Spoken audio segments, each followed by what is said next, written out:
Respectable judges, ladies and gentlemen, as we all realize that we're all surrounded by lots of sophisticated technologies.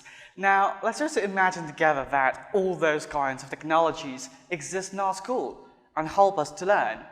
Let's say you want to learn about the Earth, but a big picture of Earth is going to pop up in 3D on hologram, followed with the explanation of its history, how can a human live inside, and everything that you want to ask.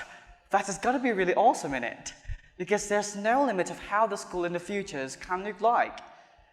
However, we can't also deny that the existence of technology brought plenty of bad impacts towards students.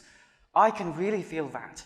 You know, one day I was about to learn Russian and say my cell phone, and I was really focusing on that before a notification appeared on my screen and disrupted my concentration a lot. So my learning ended up on an app called Instagram.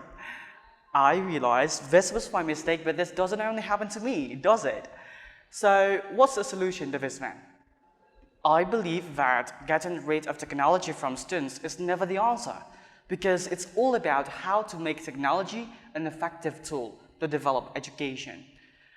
I've been thinking of this and I found these 3 matters that we need. First of all is scheduling.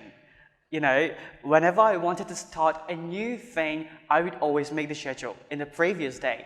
So tomorrow is got to be structured and arranged. So we can also use this way in this case. We can determine the time when should we use our phones for learning, playing, and so on. And the next thing, we need to pause. We need to also have a spare time when we just stop operating our gadgets for a while. Go to your friends, to your family, talk about something.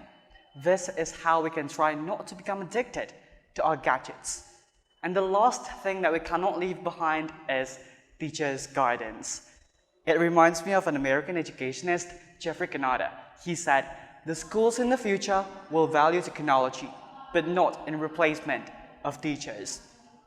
So what I got from here is we need someone to sit next to the students to give guidance and certain boundaries, in hope that the students will be able to utilize the gadgets and eventually gain the benefits. Finally, ladies and gentlemen, as a student, we learn with our own capacity. We're not a robot that can absorb any kinds of insight and save it all in our memory. What I'm trying to say is, it's too intimidating to force us to study by reading thick books and then answering questions with the exactly same sentences as what's written on the book. So instead of pointing and commanding the students, let's try to approach them, embrace them, and tell them how. Thank you.